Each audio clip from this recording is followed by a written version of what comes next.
Une leçon de docilité par Jean-Jacques Rousseau.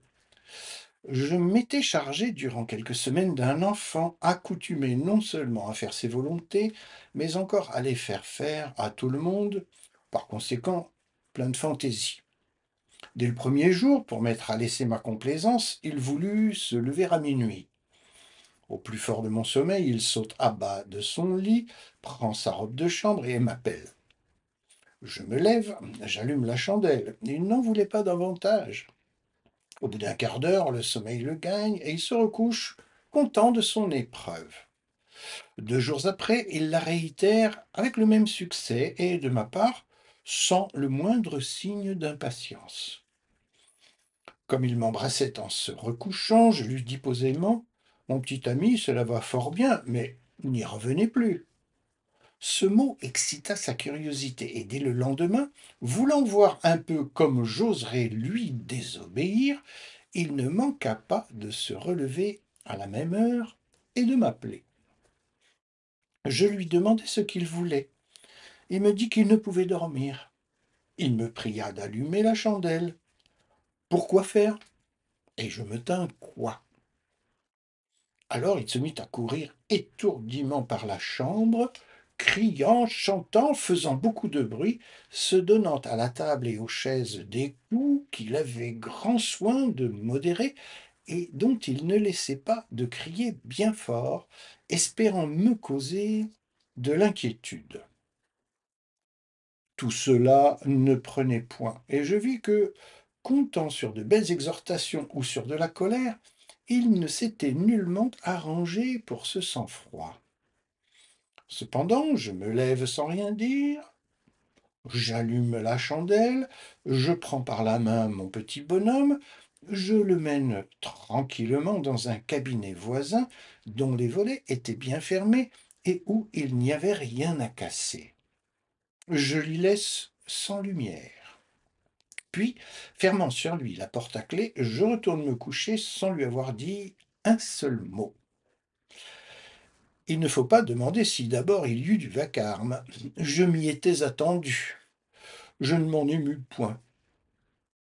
Enfin, le bruit s'apaise. J'écoute, je l'entends s'arranger et je me tranquillise. Le lendemain, j'entre au jour dans le cabinet. Je trouve mon petit mutin couché sur un lit de repos et dormant d'un profond sommeil dont, après tant de fatigue, il devait avoir grand besoin. On ne saurait imaginer à combien de pareils caprices le petit tyran avait asservi son ancien gouverneur. À quelque heure qu'il voulait sortir, il fallait être prêt pour le mener, ou plutôt pour le suivre, et il avait toujours grand soin de choisir le moment où il voyait son gouverneur le plus occupé.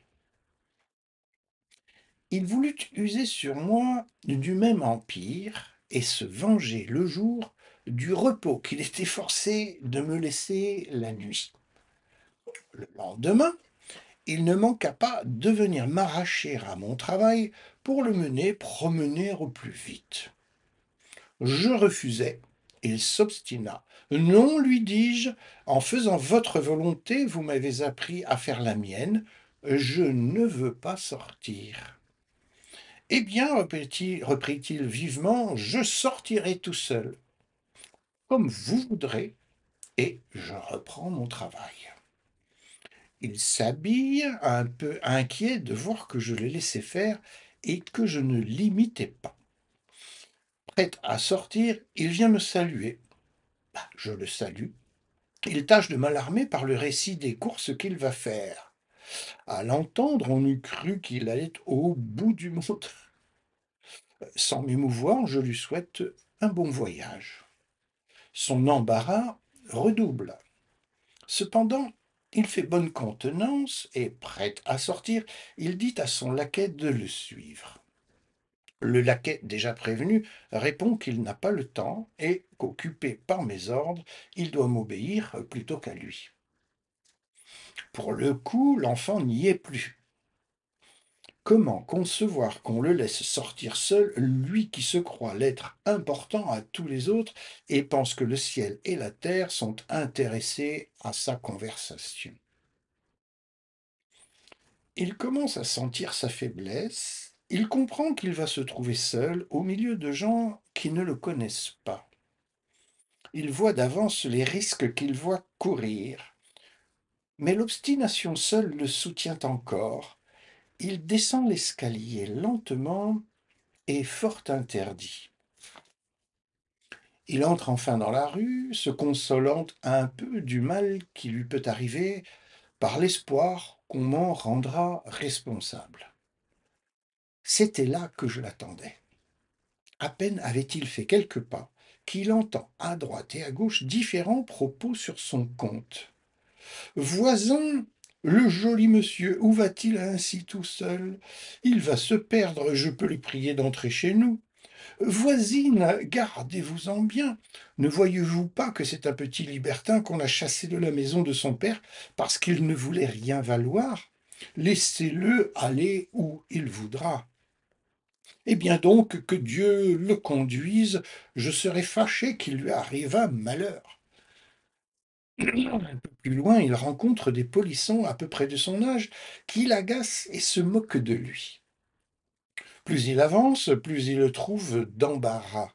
Seul et sans protection, il se voit le jouet de tout le monde et il éprouve avec beaucoup de surprise que son nœud d'épaule et son parement d'or ne le font pas plus respecter. Cependant, un de mes amis qu'il ne connaissait point et que j'avais chargé de veiller sur lui, le suivait pas à pas sans qu'il y prît garde, et l'accosta quand il en fut temps. Il lui fit si bien sentir l'imprudence de son équipé qu'au bout d'une demi-heure, il me le ramena souple, confus et n'osant lever les yeux. Pour achever le désastre de son expédition, précisément au moment qu'il rentrait, son père descendait pour sortir et le rencontra sur l'escalier. Il fallut dire d'où il venait et pourquoi je n'étais pas avec lui. Le pauvre enfant eût voulu être à 100 pieds sous terre.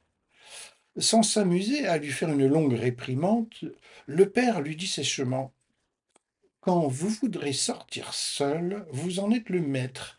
Mais comme je ne veux point d'un bandit dans ma maison, quand cela vous arrivera, ayez soin de n'y plus rentrer.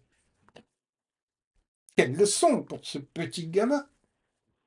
Si ce texte vous a plu, mettez un petit pouce puis partagez cette vidéo autour de vous pour la faire connaître à d'autres personnes.